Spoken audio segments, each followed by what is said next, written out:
Hindi ko sinasabing gayahin nyo yung sistema namin sa breeding ha. So ayun mga kalipad, magandang gabi sa inyo.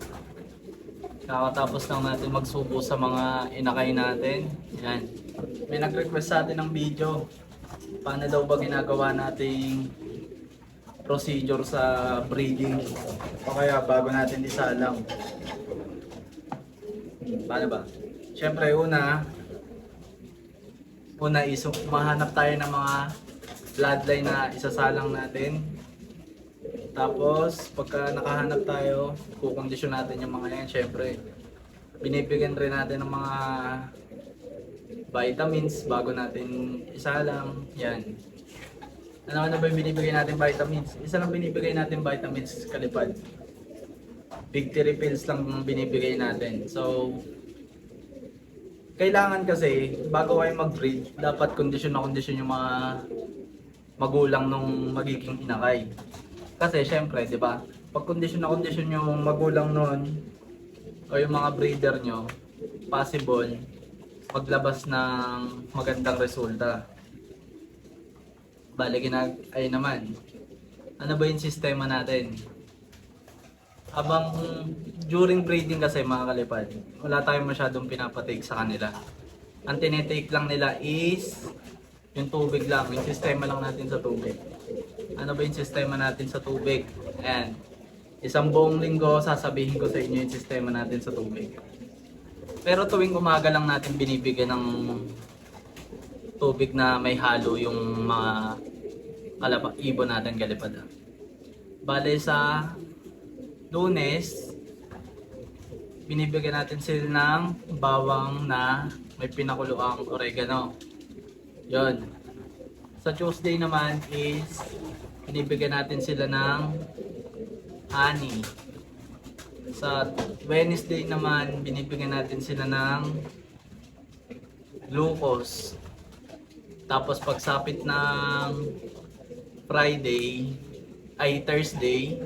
binibigyan natin sila ng probiotic binibigyan natin.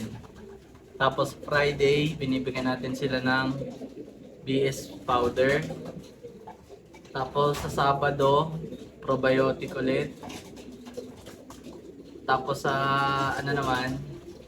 Linggo, nagbibigay naman tayo niyan electrolytes.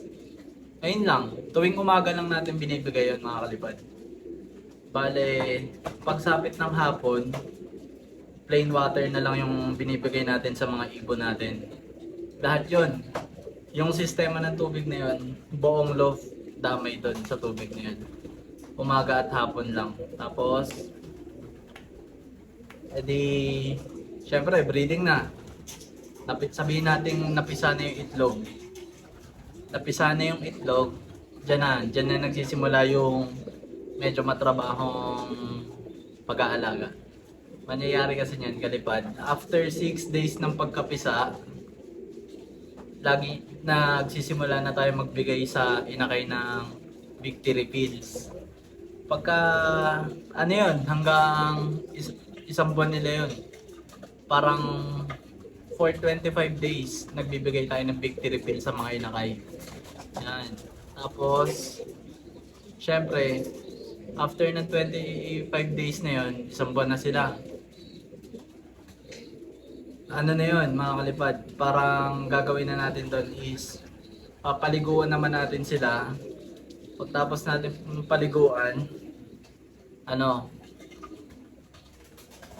magva-vaccine tayo ng paramixo o kaya para sa baliling. Ayan yung ginagawa natin bago natin iwalay. Kami, bago namin iwalay, ganun ginagawa namin.